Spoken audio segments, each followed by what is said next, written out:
네, 여러분 휴식은 잘 취하셨나요? 자, 그러면 1교시를 마치고 이제 2교시를 시작하도록 하겠습니다. 1교시에는 기계적 성질을 위주로 말씀드렸다면 2교시에는 이제 3D 프린팅한 소재의 미세 조직과 기계적 성질을 좀 연결시켜서 말씀드리도록 하겠습니다. 소재는 일단 주로 TI64를 할 거고요. TI64에 대해서는 뒤쪽에서 자세히 설명해 드리도록 하겠습니다. 자, 그러면은 같이 또 가보시죠. 먼저 이 스캔 전략이라는 게 중요한 건데요. 이거는 뭐 다른 수업 시간들에서도 여러분 많이 들으셨을 겁니다. 그래서 간단하게 넘어가도록 하겠습니다. 일단 먼저 중요한 건 스캔 트랙이 일단 제일 중요한 것이 되겠고요. 여기서 한 방향으로 한다면 유니디렉셔널이라고 이야기를 합니다. 자, 여기에서 이게 뭐 아일랜드 타입으로 한다고 하더라도 이게 하나의 그런 셀 같은 형태가 될 수가 있겠죠. 그 다음에 이제 여기에서 보시면 우리가 맨 처음에 결정할 수 있는 것들이 뭐 해치 스페이스 이런 거, 레이어 시크니스 이런 결정할 수 있는 겁니다. 해치 스페이스는 빔이 하나 지나가고 두 번째 지나갈 때 그 사이의 간격이 해치 스페이스가 되겠고요. 그 다음에 분말을 얼마나 쌓아 올려 갈 것인가가 바로 레이어 시크니스가 되겠습니다. 그리고 해치 스페이스를 조절하게 되면 우리가 멜티풀 위스, 그래서 그러니까 이 간격, 이 너비가 얼마만큼 겹치는지가 이제 나오게 되겠죠. 그 겹치는 간격을 우리가 오버랩이라고 이야기하게 되겠고요. 그래서 이제 멜티풀에서 나오는 이 바운더리, 이 경계면, 이걸 우리가 멜티풀 바운더리다 라고 이야기를 하고 있습니다. 자, 이게 기본적인 이제 조직이 되겠습니다. 자, 그러면 TI64를 우리가 같이 한번 보시면요. TI64다라고 하는 게 사실 실제로 뭐냐면 타이타늄에 6알루미늄에 4바나듐을 의미하는 겁니다. TI64는 재밌는 게 상변태를 하는 그런 소재입니다. 그래서 고온에서는 베타상, BCC 구조, 베타상이 안정하고 상온이 되면 알파상이 안정한 그런 구조를 가지게 되겠고요. 베타상을 안정화시켜주는 원소는 바나듐이 되겠고 알파상을 안정화시켜주는 원소는 타이타늄과 알루미늄이 되겠습니다. 즉, 이 알파상과 베타상이 골고루 이제 잘 분포하고 있기 때문에 타이타늄 64, TI64라고 하는 소재는 여러 가지 측면에서 강도와 뭐 연신율, 뭐 이런 인성, 고온 특성, 뭐 이런 측면에서 모두 우수한 소재다라고 말씀드릴 수가 있겠고요. 그러한 이유 때문에 이 항공용 소재, 그 다음에 또 의료용 소재로 많이 널리 활용되고 있습니다. 이게 TI64가 되겠습니다. 그다음 3D 프린팅 공정에서 이제 중요한 것이 바로 에너지 덴시티가 되겠습니다. 이것도 사실 많이 배우셨겠죠. 자, 에너지 덴시티라고 하는 것은 레이저 파워, 일단 레이저 파워가 제일 중요하겠죠. 얼마만큼의 높은 에너지를 조사해서 이 분말을 녹일 것인가. 그래서 뭐 이 단위는 와트가 되겠고요. 그래서 뭐 100와트, 뭐 200와트, 뭐 300와트 이런 식으로 올라가겠습니다. 그 다음으로 중요한 거는 스캔 스피드가 되겠죠. 얼마나 빠른 속도로 이 스캔을 할 것인가. 이거는 이제 미터 퍼 세크 뭐 이런 식으로 단위가 되겠고요. 그 다음으로는 해치 스페이싱, 아까 제가 말씀드렸었죠. 그 사이의 간격, 빔과 빔 사이의 간격이 되겠고요. 그 다음 T는 레이어 시크니스, 두께죠. 아까 이거 다 봤던 개념입니다. 해치 스페이스와 그다음 레이어 시크니스는 미리 다 결정하는 거죠. 그래서 처음에는 레이저 파워, 스캔 스피드를 결정하고 그 다음에 레이어 시크니스, 해치 스페이스를 결정하게 되면은 대부분의 것들이 결정되는데요. 이때 나오는 값이 바로 에너지 덴시티. 그러니까 이게 에너지 밀도죠. 에너지 밀도. 에너지 밀도가 높다라는 거는 무슨 말이냐면은 훨씬 더 잘 녹일 수 있다라는 말이 되겠고요. 에너지 밀도가 낮다는 것은 잘 녹이지 못한다라는 의미가 되겠습니다. 즉, 레이저 파워가 높을수록 에너지 밀도가 높아진다라는 것이 되겠고, 반대로 이 스캔 스피드가 빠르면 빨리 지나가 버리니까 제대로 녹이지는 못하겠죠. 그 다음에 해치 스페이스의 간격도 너무 넓으면 너무 잘 녹이지 못할 거고, 레이어 티크니스 너무 두꺼우면 어떻게 되겠습니까? 골고루 위아래 다 녹이기가 힘들겠죠. 그래서 그러한 부분들 때문에 이 에너지 밀도라는 것이 이게 이렇게 결정되는 값이 되겠습니다.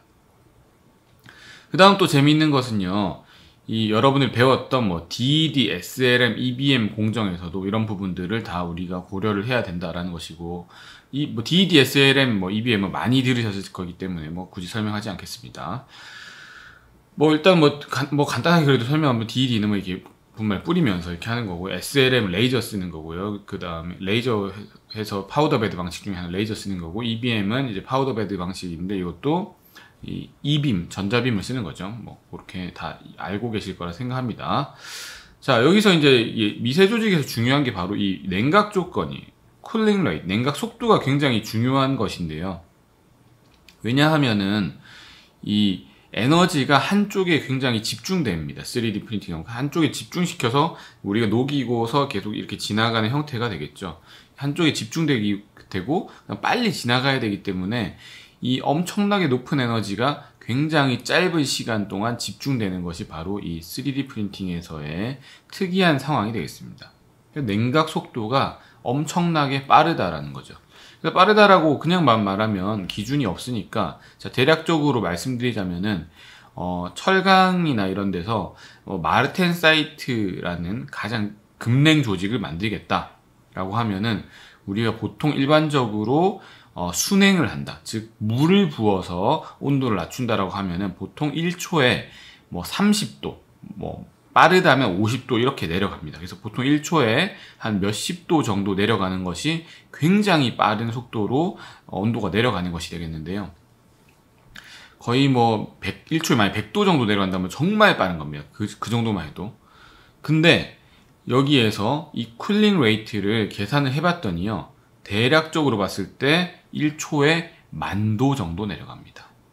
그러니까 제일 낮다라고 보고한 사람이 한 2700도 정도 내려간다고 하니까, 이거는 뭐 우리가 지금까지 생각했던 쿨링 레이트와는 완전히 오더가 다른 거죠. 이건 뭐 몇십 배, 몇백 배, 몇천 배 더 빠른 겁니다.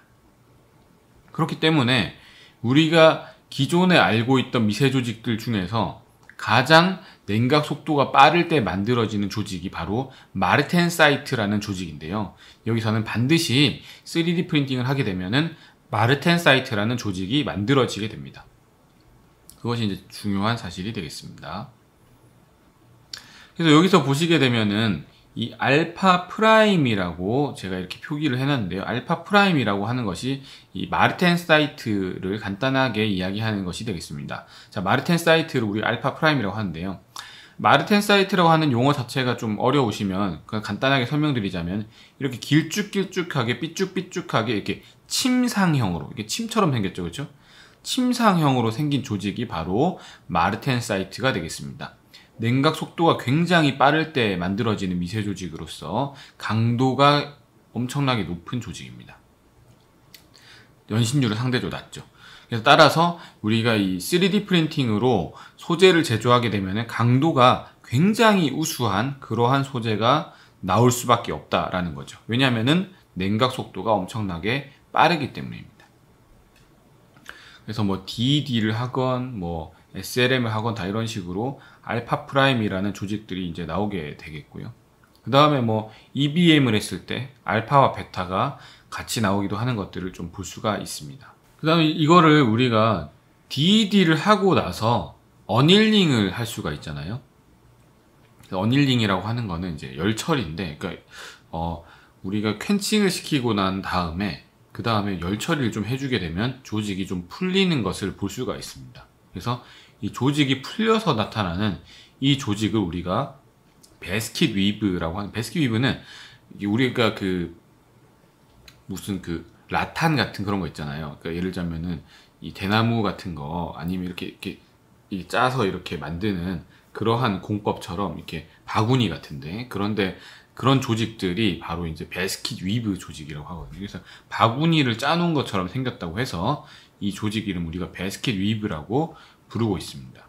근데 이런 식으로 3D 프린팅으로 나오는 조직들을 기존에 우리가 알고 있는 그 로트제, 그러니까 일반적으로 만들어지는 전신제죠. 그러니까 3D 프린팅 아닌 방법으로 만들어지는 소재와 비교해 보면은 확실히 차이가 있다라는 것을 알 수가 있습니다.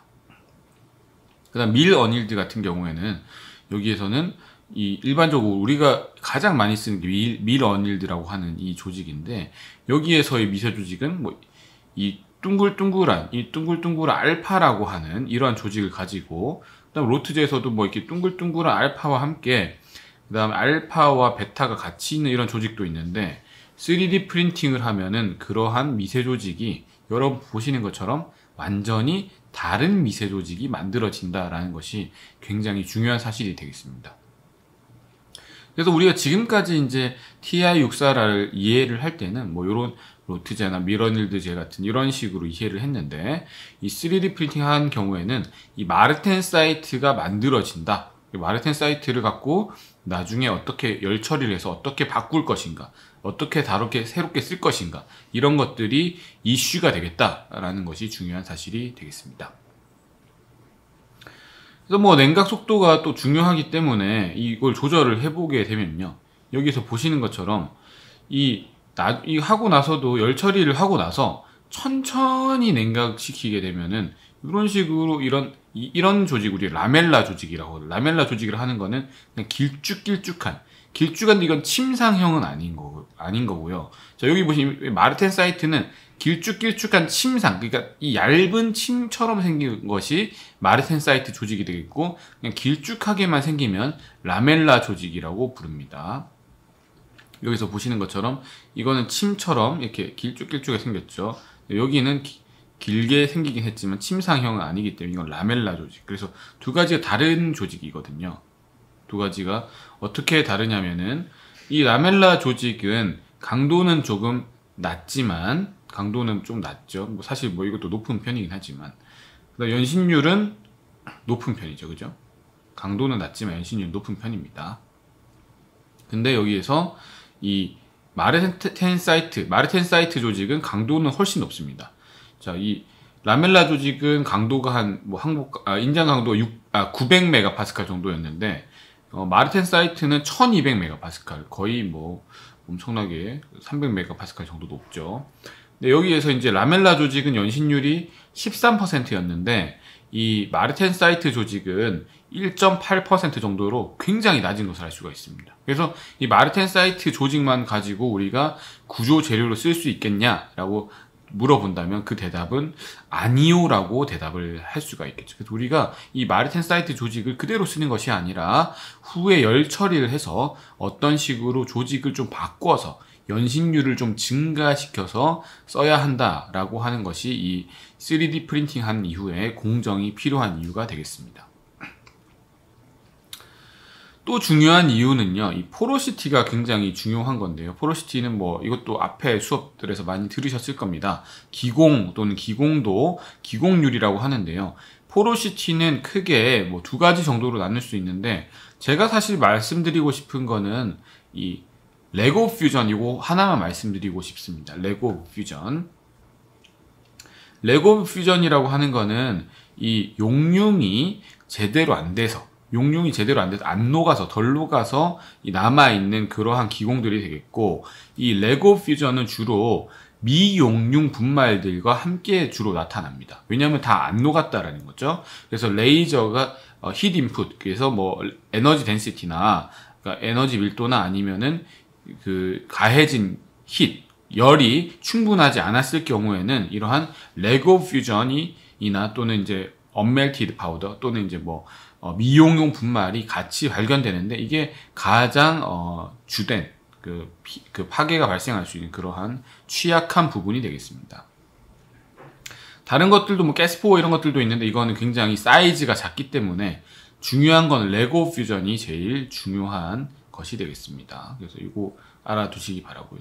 여러 가지 이런 미세 조직도 마르텐사이트가 나오고 포로시티들도 존재하고 하기 때문에 후속적인 어떤 처리를 해주지 않고서는 이걸 쓰기가 굉장히 어려울 수 있다. 왜냐하면 제가 1교시에 말씀드렸던 것처럼 여러 가지 구조재료를 잘 활용하기 위해서는 안전에 대한 문제가 반드시 해결되어야 된다라는 부분 말씀드렸기 때문에 그것처럼 어떠한 후속적인 처리가 필요하지 않을까라고 생각을 해볼 수가 있습니다. 자, 이런 크랙이 발생할 수 있는 사이트들은요, 아까 제가 말씀드렸던 것처럼 뭐 내부에 크랙이 되는 거죠. 그래서 아까 우리가 봤던 이러한 포로시티가 많게 되면은 크랙이 발생할 수 있게 됐는데, 언멜티드 존, 여기에서는 보시는 것처럼 언멜티드 파우더와 함께 나타나는 것이 레고 퓨전이 되겠고요. 표면부에서도 이러한 디펙트가 있게 되면은 크랙이 여기서부터 생성될 수가 있겠습니다. 그래서 이러한 결함들을 최소화시키는 것이 굉장히 중요한 것이 되겠다라고 말씀드릴 수가 있겠습니다. 그래서 이제 중요한 게 이 열적인 후처리가 되겠습니다. 제가 그래서 말씀드리고자 하는 건 오늘 4가지를 말씀드릴 건데요. 첫 번째는 이 스트레스 릴리프라고 하는 겁니다. 스트레스 릴리프라고 하는 거는 아까 우리가 봤었던 것처럼 마르텐사이트 같은 조직이 나왔잖아요. 강도는 굉장히 높았죠. 한 1200메가파스칼 정도로 굉장히 높았고, 하지만 연신율이 1.8% 정도로, 물론 최근에는 뭐 많이 개선되어서요. TI64도 처음에 마르텐사이트 조직이 연신율이 뭐 10% 가까이 나오기도 합니다. 하지만 어쨌든 우리가 만약에 10% 이상의 연신율을 원한다, 뭐 15%, 16%를 원한다고 하면은 이 마르텐사이트 조직을 좀 풀어줘야 되겠죠. 마르텐사이트 조직을 풀어주게 되면은 아까 말씀드렸던 라멜라라고 하는 조직 또는 베스킷 위브라고 하는 그러한 풀어진 조직들이 나오는데, 그 풀어진 조직들을 만들어주기 위해서 하는 처리가 바로 이 스트레스 릴리프 처리가 되겠습니다. 자, 스트레스 릴리프는 스트레스를 안정화시킨다, 릴리프 한다는 건데, 사실은 이 가장 큰 목적은 뭐냐면, 이 마르텐사이트라고 하는 것은 잔류 응력이라고 하는 것이 굉장히 높습니다. 무슨 말이냐면요, 이 갑자기 온도를 낮춰서 조직을 만들었기 때문에 내부의 원자들이 자기가 갈 자리에 위치하지 못하고 있습니다. 그래서 이 잔류력이 굉장히 높은 경우에는 어떤 현상이 벌어지냐면, 우리가 만약에 여기에서 어떤 조그만 다른 충격을 주어도, 아니면 여기에서 뭐 파괴가 일어나고 할 때 더 훨씬 더 취약하거나 한 부분들도 있을 수 있거든요. 그렇기 때문에 이러한 잔류력을 줄여주는 것이 굉장히 중요합니다. 그래서 이 스트레스 릴리프를 하게 되면 여기 보시는 것처럼 이 레지듀얼 스트레스라고 하는 게 잔류 응력이거든요. 남아있는 응력. 그래서 우리가 뭐 그거랑 비슷한 거죠. 예를 들자면은 겨울에, 뭐 지금 여름이지만 겨울에 이제 사람들이 굉장히 막 추운 겨울에 오들오들 막 떨고 있는 거예요. 저도 옛날에 1월 1일에 일출을 보러 가잖아요. 일출을 보러 가가지고 진짜 추운데, 막 어릴 때인데 막 추워가지고 오들오들 떨고 막 이렇게 있다가 일출을 보고 나서 일출을 보는 것보다는 오히려 내려와가지고 같이 이제 온천욕을 갔었거든요. 그래서 엄청 추워서 오들오들 떨다가 이제 목욕탕에 가니까 너무 행복한 거예요. 그게 바로 뭐랑 같으냐면은 이 스트레스 릴리프, 잔류력이 해소되는 거죠. 왜냐면 추웠었잖아요. 그죠? 마르텐사이트 상태였는데 이 잔류력 해소되고 하는 것, 열처리가 바로 스트레스 릴리프 열처리가 되겠습니다. 보시는 것처럼 원래 만들자마자는 엄청나게 이 높은 잔류력이 있는 것을 볼 수가 있는데, 스트레스 릴리프를 해주게 되면은 이 잔류력이 엄청나게 낮아지는 것들을 여러분들이 보실 수가 있겠죠. 이게 바로 스트레스 릴리프가 되겠고요. 두 번째 보실 수 있는 것은, 이게 좀 사실 키가 되고, 최근에 저도 이걸 연구를 많이 하고 있는데요. 힙이라는 거예요. 힙. 그냥 들어보신 분도 있겠지만 힙. 핫 아이소스태틱 프레싱입니다. 그러니까 무슨 말이냐면 일단 뜨거운 온도, 그러니까 스트레스 릴리프에서도 온도는 높여줘야 됐거든요. 한 700에서 730도 정도 2시간 이렇게 놔두는 게 스트레스 릴리프가 되겠는데, 이 힙이라고 하는 거는 핫 아이소스태틱 프레싱, 그래서 이 정수압 환경에 넣어준다라는 건데, 높은 온도에서 무슨 말이냐면은 높은 기압이 있는 그러한 챔버에 넣어주는 거죠. 그래서 높은 압력으로 소재를 꾹꾹꾹꾹 눌러주는 겁니다. 꾹꾹 눌러준다는 게 뭐냐면은, 내부에 아까 제가 말씀드렸던 기공들이 있잖아요. 포로시티들이 있는데, 온도를 높이고 그 다음에 압력을 주게 되면 얘들이 어떻게 되겠습니까? 꾹꾹 눌러주면서 기공을 닫아주는 역할을 하겠죠. 그런 역할을 하는 것이 바로 힙이 되겠습니다. 그래서 우리 힙 처리라고도 하고요. 이 온도, 어느 정도 온도에 놓고, 보통 보시는 것처럼 한 100메가파스칼, 200메가파스칼 이러한 그런 압력 조건에 넣어둬야 되겠습니다. 그게 힙 처리. 그래서 굉장히 중요한 처리가 되겠고, 힙을 하게 되면은 또 똑같이 여기서도 고온에 노출되었기 때문에 미세 조직이 변하게 되겠고, 또한 강도는 조금 떨어지지만 연신율은 조금씩 증가할 수 있다라고 이제 이야기들을 사람들이 하고 있습니다. 이 두 가지가 제일 중요한 것이 되겠고요. 스트레스 릴리프와 뭐 혼용해서 어닐링이라고 하는 것들을 좀 사용하기도 하고요. 그 다음 말씀드릴 것들은 첫 번째는 솔루션 트리트, ST라고 되어 있죠. 솔루션 트리트먼트. 자, 이거는 우리가 만약에 원하지 않는 어떤 상들이 있어요. 만약에 내가 원하지 않는 게 안에 들어있는데 걔는 녹는 점이 만약에 700도다. 그러면 700도를 올려가지고 걔를 없앤 다음에 다시 내리면 걔는 없어지겠죠. 그런 식으로 할 수 있는 것들이 이제 솔루션 트리트먼트인데 이게 뭐 TI64에서는 사실 그게 크게 필요는 없습니다. 크게 뭐 필요 없는 공정이 되겠고요. 그 다음에 에이징이라고 하는 거는 이거는 강도를 더 높여주는 공정이에요. 그러니까 이거는 열을 가해가지고 강도를 더 높일 수 있는 그러한 상들을 많이 만들어내는 공정이 바로 에이징이 되겠습니다. 하지만 TI64는 아까 말씀드렸던 것처럼 이미 강도가 매우 높습니다. 거의 뭐 1200MPa 이렇게 가까이 1000MPa 넘는 수준이기 때문에 이거 굳이 필요가 없죠. 하지만 인코넬 718 같은 니켈계 슈퍼얼로이에서는 좀 이런 것들을 사용할 수도 있습니다. 인코넬에서는 원하지 않는 상들도 나올 수 있거든요. 뭐 델타상이나 아니 라베스상 뭐 이런 것들이 다양한 상들이 있어요. 그런 것들 없애기 위해서 이 솔루션 트리트먼트를 하기도 하고요. 그 다음에 강도를 좀 더 향상시킬 수 있는 인코넬에서는 감마 더블 프라임이라는 상이 있습니다. 그거를 많이 만들어주기 위해서 에이징이라는 것들을 할 수가 있습니다.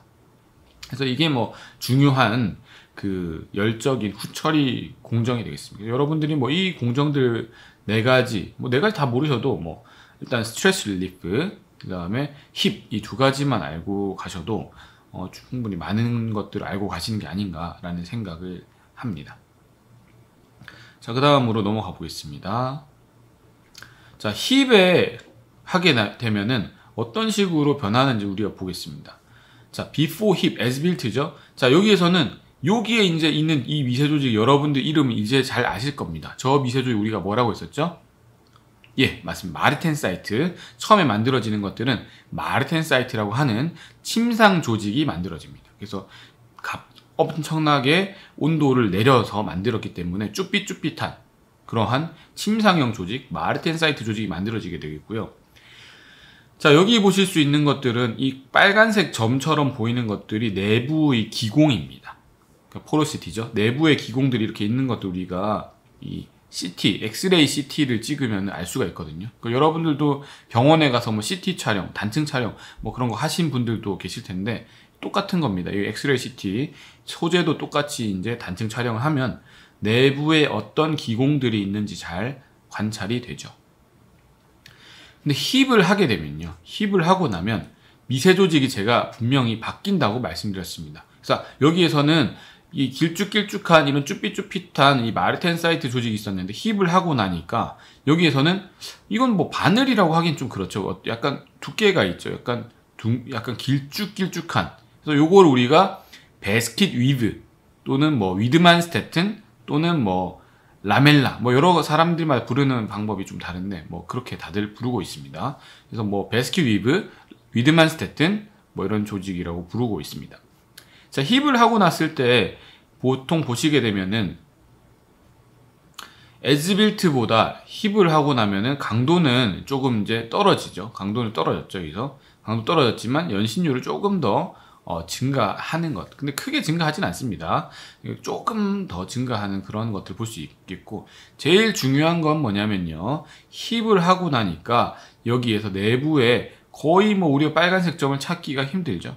포로시티가 굉장히 줄어들었다. 그래서 내부의 이 포로시티를 줄이기 위해서 하는 가장 좋은 그런 공정 중에 하나가 바로 힙이 되겠다라고 이해하시면 되겠습니다.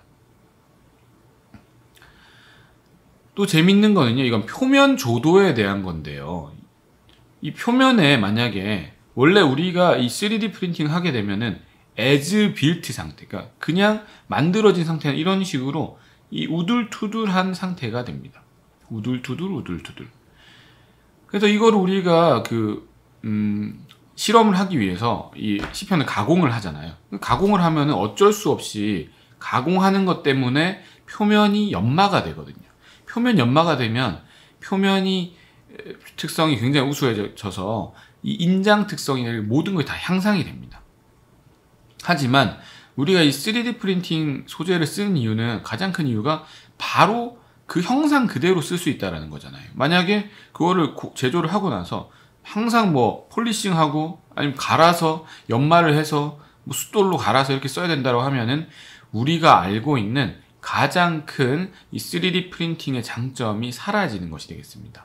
그래서 사람들이 연구하는 게 뭐냐면, 이거를 우리가 좀 간단하게 해가지고 표면 조도를 향상시키게, 좀 부드럽게 스무스하게 만들 수 있는 방법이 없을까라고 사람들이 생각을 한 거죠.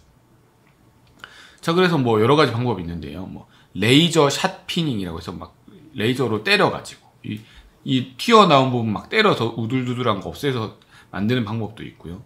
그 다음에 여기서 뭐 화학적으로 케미칼 에칭을 하는 방법들도 있습니다.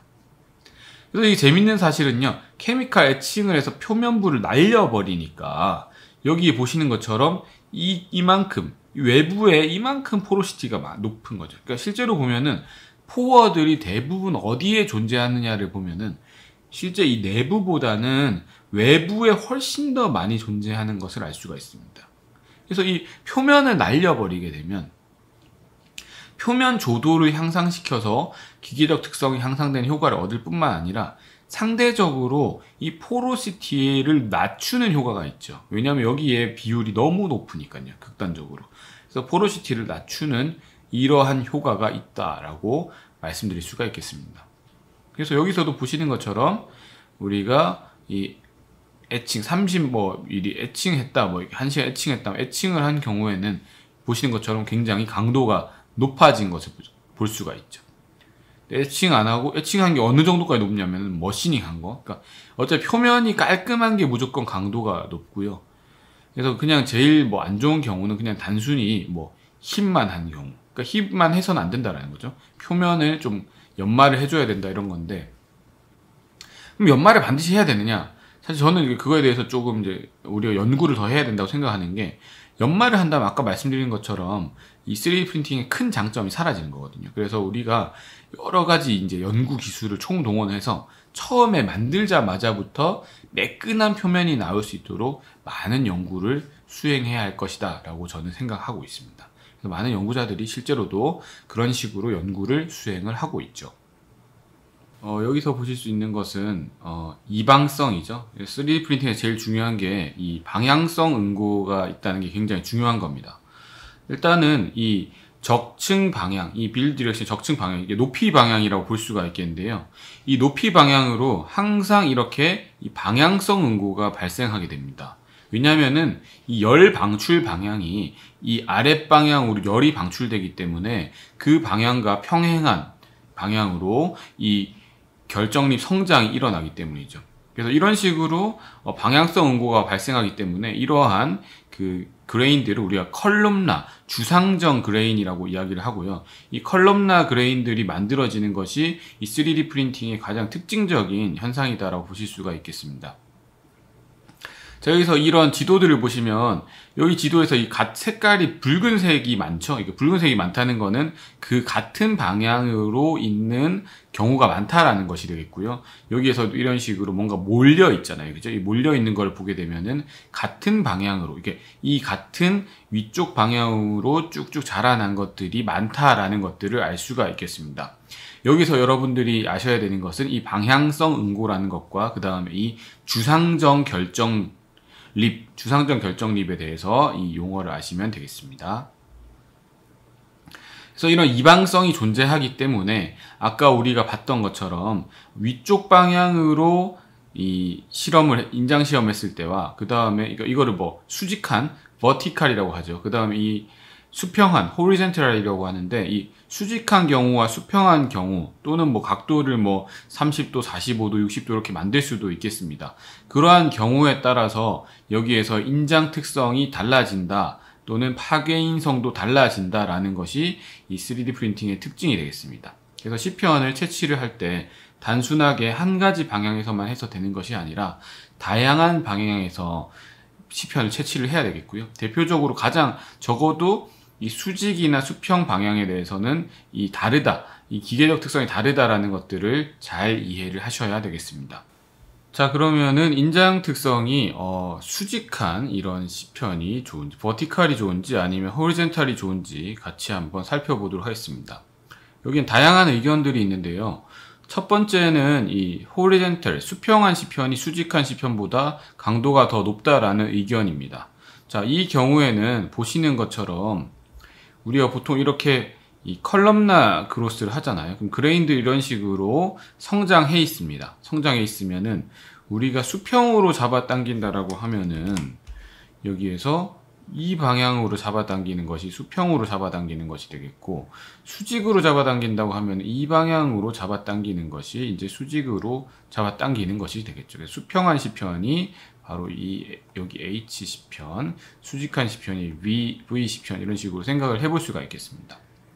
자, 그러면은 우리가 이 H 시편, 수평한 시편 같은 경우에는 여기에서 만나면은 이 가다가 보면 균열이 가다가도 여기 만나면 바운더리 만나면 피해 가야지, 또 딴 데로 가야지, 딴 데로 가야지, 딴 데로 가야지 하는 현상이 있을 수가 있겠죠. 딴 데로 계속 갈 수가 있겠죠.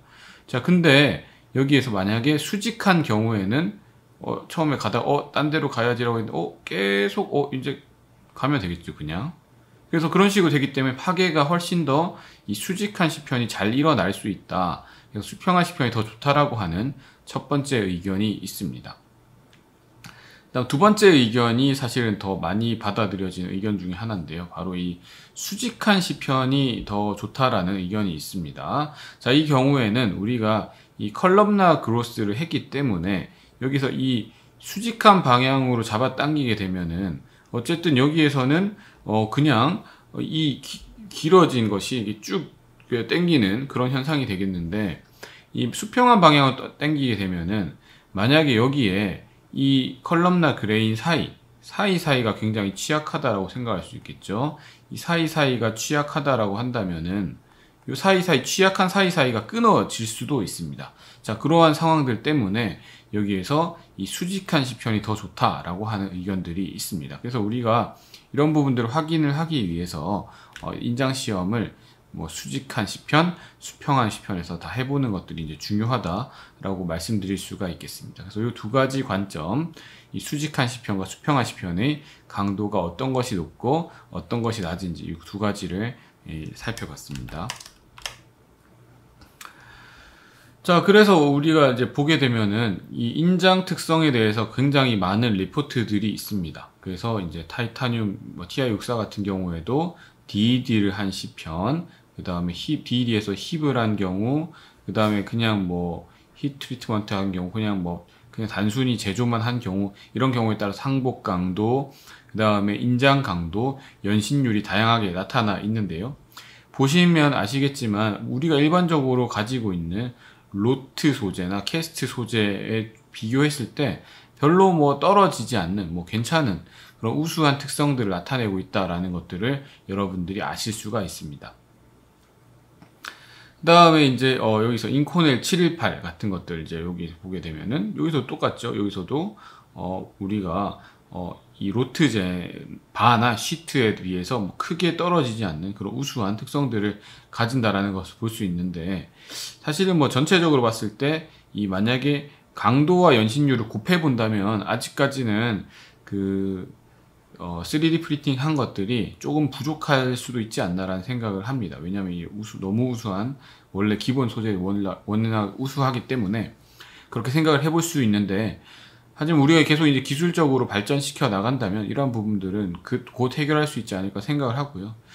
어쨌든 강도는 대부분은 더 높거나 아니면 거의 비슷한, 그래서 강도적인 측면에서는 크게 뭐 고민을 안 해도 되겠는데 연신율이 조금은 부족한 상황이다 라고 이해해 주시면 되겠고, 이런 연신율을 향상시키기 위해서 우리가 하는 공정들이 스트레스 릴리프나 또는 힙과 같은 공정들 우리가 진행했다 라는 것들을 아시면 되겠습니다. 이제부터 볼 거는요, 그 피로 특성이 되겠는데요. 피로라고 하는 거는 이제 아까 우리가 설명을 드렸었죠. 뭐 계속 반복적인 하중이 가해졌을 때 어떤 식으로 되느냐라는 거 좀 이해를 해야 되겠는데요. 여기에서 이 고주기와 저주기도 아까 제가 설명을 드렸었습니다. 그래서 여기서도 보시면은 뭐 한 2000 정도 사이클 이상 되는 경우에 고주기, 그 다음에 이 이하는 저주기가 되겠는데, 재밌는 사실은 뭐냐면요. 우리가 고주기 피로라고 하면은 그래프가 이 강도가 높은 그래프는 요 그래프를 따라가고요. 스트롱이라고 적힌 요 그래프를 따라가고요. 강도가 낮고 연신율이 높은 경우는 이 덕타일이라고 하는 요 그래프를 따라갑니다. 그래서 이 그래프가 이 2000이라고 하는 이 구간에서 약간 역전되는 것들을 볼 수가 있습니다. 그래서 고주기 영역에서는 강도가 높은 소재가 피로 특성이 우수하다라고 볼 수가 있겠고요. 저주기 영역에서는 이 덕틸리티가 높은, 즉 연신율이 높은 소재가 훨씬 더 그 피로 균열 전파 저항성, 또 피로 저항성이 우수하다라고 볼 수가 있겠습니다. 그런 부분들 여러분들에게 좀 말씀드릴 수가 있겠고, 또 재미있는 사실은 고주기에서 가장 중요한 거는 피로균열 생성이 중요한 메커니즘이 되겠고요. 아까 말씀드렸었죠. 그 다음에 이 저주기에서 중요한 것은 피로균열 전파가 중요한 메커니즘이다 라고 말씀드릴 수가 있겠습니다. 자, 여기에서 우리가 힙을 했을 경우들의 이 피로 특성들을 좀 보시게 되면요. 여기에서 보시는 것처럼 힙을 한 경우가 이제 파란색이랑 그 다음에 여기 파란색 두 가지 힙을 한 경우인데, 어쨌든 힙을 한 경우가 힙을 하지 않은 빨간색보다는 훨씬 조금 더 이 피로 특성이 우수해지는 것을 알 수가 있습니다. 하지만 전반적으로 봤을 때 이 오픈드 타입보다 이 클로즈드 타입, 이 색깔이 꽉 차 있는 것이 훨씬 더 피로 특성이 높은 것을 알 수가 있는데요. 그것은 바로 표면을 연마했기 때문입니다. 서피스 폴리싱을 했기 때문에 이런 식으로 굉장히 우수한 특성이 나왔다라고 우리가 이해를 할 수가 있겠습니다. 또한 뭐 SLM 뿐만 아니라 EBM을 한 경우에도 여기서 보시는 것처럼 굉장히 우수한, 힙을 하고 나면 좀 올라가는데 이 표면 연마까지 하면 더욱더 피로 특성이 향상되는 것을 우리가 알 수가 있습니다. 왜냐하면 힙을 하지 않았을 때는 내부의 기공들도 많이 존재하게 되고, 또한 표면 조도도 굉장히 높은 그런 상태가 표면도 굉장히 표면에도 기공들이 계속 있는 그런 상태가 되겠는데, 힙을 하게 되면은 표면에 있는 부분들, 표면에 있던 기공들이 많이 사라지기 때문에 피로 특성이 우수해진다라고 말씀드릴 수가 있겠습니다. 그래서 표면에 많은 기공들이 사라진다 라고 생각하시면 되겠고, 힙을 하면 이런 장점이 있기 때문에 피로 특성이 향상된다 라고 보시면 되겠습니다. 그 다음에 힙을 하면은 또 여기서 보시는 것처럼 뭐 미세 조직도 바뀌고, 그 다음 내부의 기공들이 많이 없어지기 때문에 피로 특성이 굉장히 우수해지는데, 여기 보시는 것처럼 힙의 조건들이 대부분 뭐 800도나 900도 정도 사이에서 100메가파스칼이나 200메가파스칼 정도 되는 이런 조건들로 하는데, 사실 이 뭐 압력은 훨씬 더 높일수록 더 힙 이후의 기계 특성이 훨씬 더 우수하게 나타날 것이다 라고 볼 수가 있겠습니다. 그래서 우리가 힙을 활용을 해서 미세 조직을 잘 제어를 하고, 또한 이 포로시티 내부의 기공도 줄이게 되면 훨씬 더 우수한 특성을 얻을 수 있지 않나라고 생각을 할 수가 있습니다. 그래서 이제 이 피로 특성에 영향을 미치는 것들 중에 가장 대표적인 것들이 여기 보시는 것처럼 뭐 단조를 하고 압연하고 할 수도 있겠지만, 제일 중요한 게 머시닝, 폴리싱, 그래서 표면 조도가 굉장히 중요하거든요. 그래서 표면 연마를 엄청나게 잘해야 된다라는 것을 알 수가 있습니다. 그래서 표면 조도를 향상시키기 위해서 하는 것들이 아까 제가 말씀드렸던 것처럼 뭐 이 케미컬 애칭도 있고, 여기서는 레이저 샤피닝이라고 해가지고 레이저로 따다다닥 때려서 이 표면의 조도를 굉장히 낮추는, 그러니까 표면 조도를 향상시키는 그러한 연구 결과들도 많이 보고되고 있고요. 이렇게 하게 되면은 여기에서 미세 조직들이 엄청나게 또 치밀해져서 강도와 연신이 동시에 향상되는 그러한 것들도 알 수가 있습니다. 또한 뭐 여기서 뭐 사이즈 이펙트나 뭐 스트레스 컨센트레이션 같은 것들도 피로 특성에 영향을 미치는 인자들이 되겠습니다. 그래서 뭐 제일 중요한 것들은 보시는 것처럼 이 SM 피로 커브에서 보시면은 이 검은색으로 나타난 부분들이 No Treatment, As Built Surface. 그래서 아무것도 하지 않았을 때는 굉장히 낮은 피로 특성을 나타내게 되는데요. 여기에서 만약에 조금 더 어떤 처리들을 하게 되는 거죠. 예를 들자면 힙 처리를 하거나 아니면 뭐 제일 높은 여기에 나와 있는 뭐 점선이나 빨간색 보시면은 이 점선이나 빨간색은 이게 어닐링도 하고요. 그다음 머신링 한 게 이 점선에 있는 건데, 이 빨간색 같은 경우는 3D 프린팅 한 거죠. 자, 여기서 보시는 것은 머신드 서피스. 그래서 표면 연마를 하게 되면 엄청나게 높아지는 것들을 알 수가 있습니다. 그래서 힙 처리를 하지 않아도 표면 연마를 하면 굉장히 높아지게 되겠고요. 그래서 뭐 힙 처리하고 표면 연마를 하면은 엄청나게 이 피로 특성이 향상된다라는 것을 아실 수가 있습니다. 그래서 이 영역들을 보시게 되면은 우리가 보통 일반적으로 이 주조제를 연마했을 때, 그 다음 전신제를 연마했을 때 그런 경우들에도 랑 비슷한 뭐 경우까지 얻을 수가 있거든요. 그래서 우리가 이 기회적 특성을 향상시키기 위해서 다양한 이 일들을 하는데, 이런 그 후처리 공정 등을 통해서 피로 특성까지도 향상시킬 수 있다라는 것이 이제 중요한 사실이 되겠습니다. 예, 뭐 여기까지가 이제 피로에 대한 내용을 설명드렸고요. 그 다음으로는 이제 그 파괴에 대한 내용을 또 설명드리도록 하겠습니다. 파괴와 피로균열 전파에 대한 내용을 설명하도록 하겠습니다. 자, 이 TI64 소재의 파괴인성을 또 측정하기 위해서는, 파괴인성도 당연히 여러분들 아까 말씀드렸던 것처럼 이방성이 존재하기 때문에 이 여러 가지 방향에서 해봐야 되겠습니다. 그래서 여러 방향에서 해줘야 되겠고요. 파괴인성의 경우에도 as built인 경우보다는 스트레스 릴리프 처리를 하거나 어닐링, 즉 이제 뭔가 미세 조직을 좀 풀어주는, 온도를 높여서 뭔가 미세조직을 풀어주는 경우에 훨씬 더 파괴인성이 높아진다라는 것을 알 수가 있습니다. 따라서 파괴인성을 향상시키기 위해서도 후속적인 열처리인 스트레스 릴리프나 어닐링이나 아니면 힙과 같은 그런 처리들이 필요하다라고 볼 수가 있겠습니다. 여기에서는 원래 우리가 이게 3D 프린팅 한 것이 아닌 그냥 일반적으로 알려져 있는 TI64라는 것의 밀 어닐드, 일반적으로 공장에서 우리가 가공해서 우리가 구매할 수 있는 그러한 TI64 소재의 조직이 되겠는데요. 여러분 이제 뭐 기억이 또 나실지 모르겠는데 한 2시간 가까이 지나기 때문에 여기에 있는 이런 둥글둥글한 것들이 이 등축정 알파 조직이 되겠고요. 여기에 있는 것들이 베타 라멜라 그런 구조들이 되겠습니다. 알파 베타 라멜라 구조죠. 그런 것들이 일반적으로 있게 되는데, 피로균열 전파라고 하는 것은 보시는 것처럼 아시겠지만 가다가 어떤 다른 상들이 있으면 이렇게 뭐 돌아가거나 아니면 자르고 지나가거나 하는 여러 가지 일들이 있을 수가 있거든요. 그래서 이 피로균열 전파를 저지하는 상들의 역할이 중요하다라고 말씀드릴 수가 있겠습니다. 네, 그런 부분들을 사람들이 미세조직 제어를 통해서 연구를 많이 하고 있고요.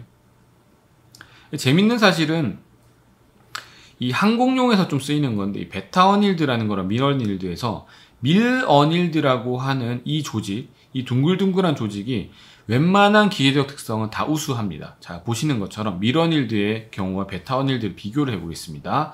자, 밀 어닐드가 지금 파란색인데요. 강도도 더 높고 연신율도 훨씬 높죠. 베타 어닐드는 강도도 낮고 연신율도 짧습니다. 그 다음에 피로 특성을 봤을 때도 피로한 제가 설명드렸잖아요. 파란색으로 나타난 밀 어닐드가 이 베타 어닐드 주황색에 비해서 피로한도 훨씬 더 높은 것을 알 수가 있습니다. 하지만 이 안타깝게도 이 밀 어닐드는 항공용 소재로 사용하기가 쉽지 않을 수도 있는데요. 왜냐하면 바로 이 피로균열 전파 특성이기 때문입니다. 항공용 소재에서는 내부에 균열이 존재한다고 하더라도 그 균열이 빠르게 성장하지 않는다라고 한다면 그 소재를 계속해서 활용할 수 있다라고 하는 개념이 바로 손상 허용 개념이 되겠습니다. 만약에 이 손상 허용 개념이 없다면 비행기가 한번 날아가고 나서 다시는 그 비행기를 쓸 수가 없겠죠. 그것은 이제 경제적으로도 굉장히 큰 손실이기 때문에 어느 정도 우리가 균열이 얼마나 성장하고 있는지를 관찰하고 제어하는 기술이 바로 이 손상 허용 평가 기술이 되겠는데요. 여기에서 중요한 것이 균열이 빨리 성장하지 않아야 한다라는 겁니다.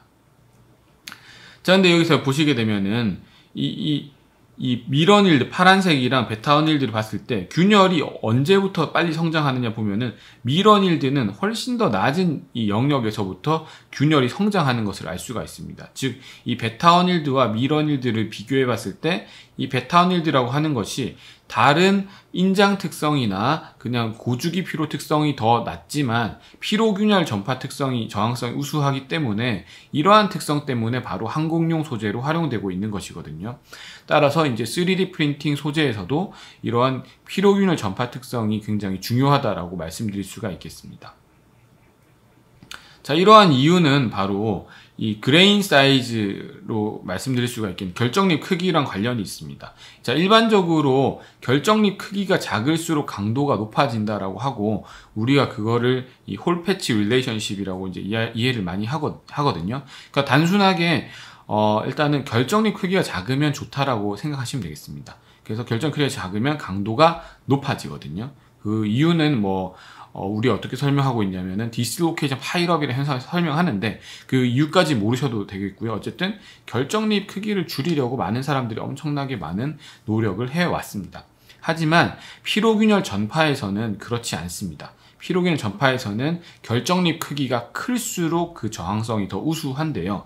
자, 무슨 의미냐면, 자, 아까 제가 종이로도 막 설명드렸었잖아요. 균열 전파하는 것들을 설명드렸는데, 결정립 크기가 만약에 작다라고 한다면은 균열이 이런 식으로 진행을 하다가 피로라고 하는 건 갔다가 돌아왔다 갔다가 돌아왔다 이렇게 하겠죠. 갔다가 돌아왔다 갔다가 돌아왔다 이런 식으로 조금씩 진전할 텐데 만약에 결정립 계를 만나게 되면 이제는 더 이상 뒤로 돌아갈 수가 없는 겁니다. 이미 균열이 만들어진 상태가 되겠죠. 그러와서 여기 균열 만들어졌고 또 이제 다음 균열로 진전이 되게 되겠습니다.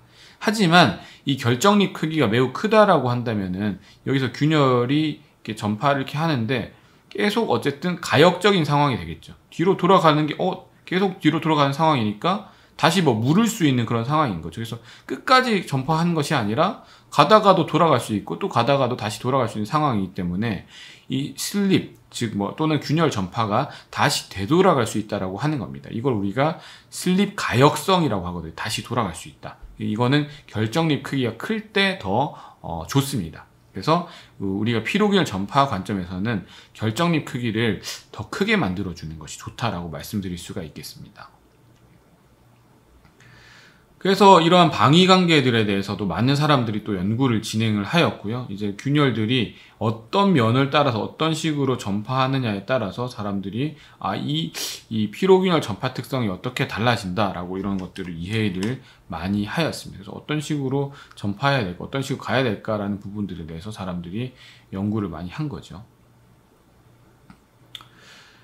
자, 그 다음에 피로균열 전파에 있어서도 아까 제가 말씀드렸던 것처럼 우리가 재밌는 이야기들을 할 수가 있겠죠. 이 스캔 방향도 90도로 돌리는 경우 또는 67도로 돌리는 경우 여러 가지 경우들로 돌려가면서 미세 조직을 만들 수가 있게 되겠고요. 그럼 여기에서 중간에 가다가도 꺾여서 가고 그 다음에 또 멜트 존 바운더리 멜트풀 바운더리 만나서 또 꺾여서 가기도 하고 베타 바운더리 만나 꺾여서 가기도 하고 넘어갔네. 꺾여서 가기도 하고 그래서 이런 것들처럼 이 다양하게 미세 조직이 자기가 가던 길을 이제 꺾어서 가는 그런 형태들도 많이 존재하기 때문에 우리가 3D 프린팅을 통해서 미세 조직을 제어하면 피로균열 전파 특성도 향상시킬 수 있는 그런 컨셉들을 잘 잡아볼 수가 있겠습니다. 그래서 여기서 보시는 것처럼 여러 가지 이제 미세 조직을 제어를 해서 어떤 식으로 균열이 잘 전파하지 않을 수 있도록 할까라는 아이디어들을 이 3D 프린팅을 통해서 잘 만들어 볼 수 있다라고 하는 것이 굉장히 중요한 사실이 되겠습니다. 그래서 새로운 재료를 계속 만들어 볼 수가 있는 거죠.